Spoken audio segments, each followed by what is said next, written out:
Baik teman-teman semuanya, saya akan melanjutkan kembali pembahasan kasus pembunuhan di Subang, Jawa Barat. Dan pada malam hari tadi saya menyimak keterangan Pak Rohman di salah satu channel YouTube, yaitu Misteri Mbak Suci, yang semangat terus untuk mengawal mengikuti kasus ini. Di situ saya menyimak dari keterangan kuasa hukum Pak Yosep, Pak Rohman Hidayat, menjelaskan dan juga memperlihatkan foto ada satu titik noda darah di baju Pak Yosep.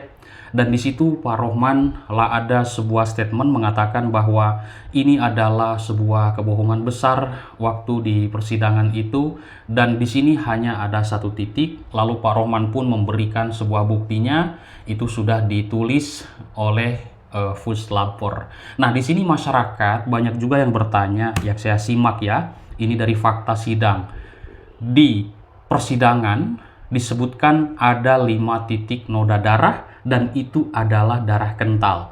Lalu Puslapor menjelaskan bagaimana definisi dari darah kental tersebut, yaitu darah yang langsung menciprat dari orang ke objek.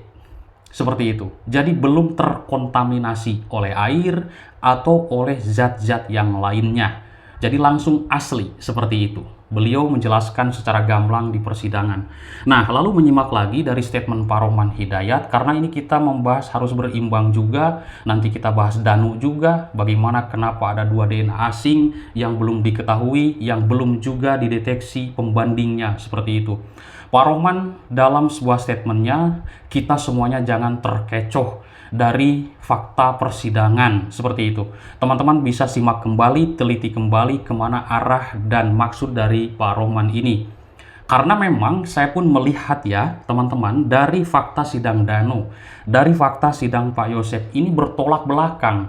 Karena apa? Danu sudah mengaku pelaku, menyebutkan nama-nama yang lain, berarti bukan keterangan saksi lagi, tapi keterangan pelaku. Nah, dari pihak Pak Rohman atau Pak Yosep, Ibu Mimin, Abi dan juga Arigi itu menolak semuanya atas apa yang dituduhkan Danu tersebut.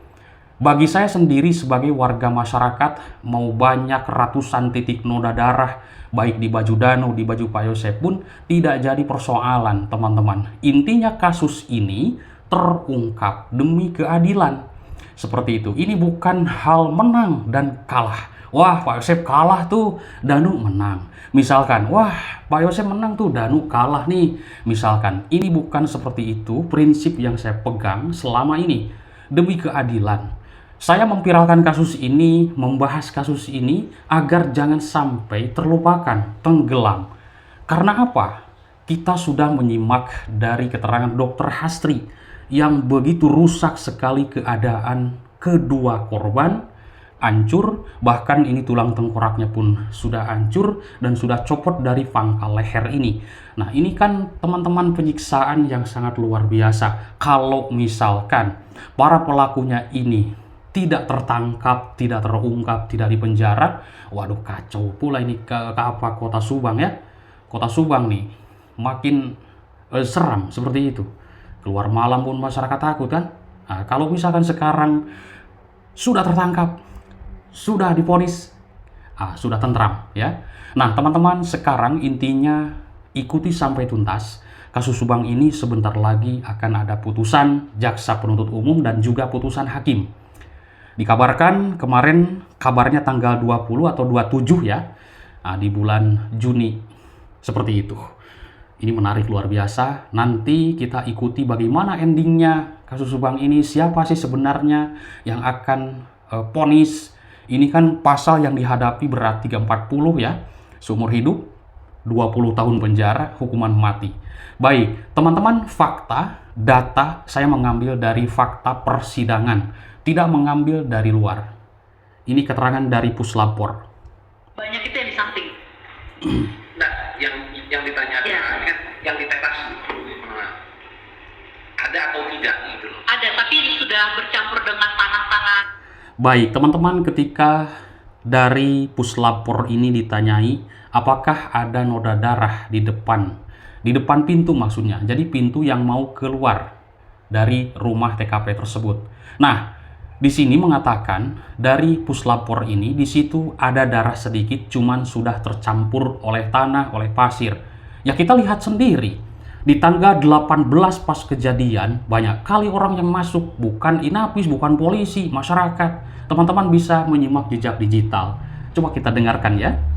Ya, bukan maksudnya pertanyaan saya, dengan tercampurnya banyak tanah, apakah tidak dicoba gitu loh, cari yang siapa tahu ada yang belum tercampurnya?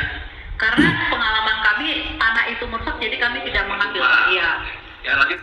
Oke, jadi di situ darah yang ada ditemukan di pinggir pintu, yang ada masuk keluar rumah di pintu depan itu tidak dicek teman-teman, karena sudah bercampur dengan tanah, dan pengalaman dia, puslapor ini menjelaskan bahwa tidak bisa terdeteksi DNA-nya. Ya, karena sudah kotor ya, seperti itu.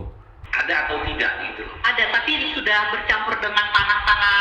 Ya, bukan maksudnya pertanyaan saya, dengan tercampurnya banyak tanah, apakah tidak dicoba gitu loh, cari yang siapa tahu ada yang belum tercampurnya? Baik, teman-teman, di sini ketika ditanya oleh majelis hakim dan juga penasihat hukum dari Danu, Bang Ahid Syahroni, bertanya kepada seorang ahli puslapor ini, nah, apakah di depan pintu yang keluar masuk atau pintu depan rumah tempat kejadian perkara itu ada darah? Di situ dari puslapor mengatakan ada sedikit dan sudah tercampur oleh tanah dan juga pasir dan juga bekas-bekas sepatu di situ. Kita lihat jejak digital. Di tanggal 18 Agustus masih panas-panasnya di pagi hari itu, kisaran jam 10, jam 11 lah ya. Di situ banyak kali orang yang masuk, bahkan bukan polisi saja. Ini teman-teman, sedangkan itu sudah di garis polis lain. Kok bisa bebas seperti itu? Nah, ternyata iya ya, kasus Subang ini. TKP rusak, segala macam pun, acak-acakan. Tidak, sidik jari pun susah sekali untuk terdeteksi. Tanggal 18 pun begitu panas-panasnya, mobil Alphard masih ada di TKP, banyak kali orang masyarakat yang masuk ke situ. Jejak digital membuktikan. Apakah akan diusut nanti? Nah, ini menjadi tanda tanya besar publik. Sudah ada garis polis lain, tapi banyak masyarakat yang bukan inapis, bukan puslapor, bukan orang yang berwenang, kita bisa melihat jejak digital. Apakah nanti akan diusut? Ini tentunya kita sebagai warga masyarakat itu harus diusut karena melanggar polis lain, teman-teman. Kan ada itu undang-undangnya. Nah, ini jejak digital ya. Makanya di sini ibu dari puslapor ini menjelaskan tidak bisa untuk mendeteksi DNA dari hasil darah yang sudah tercampur oleh tanah atau pasir atau benda-benda yang lain, zat-zat yang lainnya. Luar biasa, oke? Karena pengalaman kami tanah itu merusak, jadi kami tidak mengambil. Iya, jadi tidak diambil. Ini kan ada baju nih.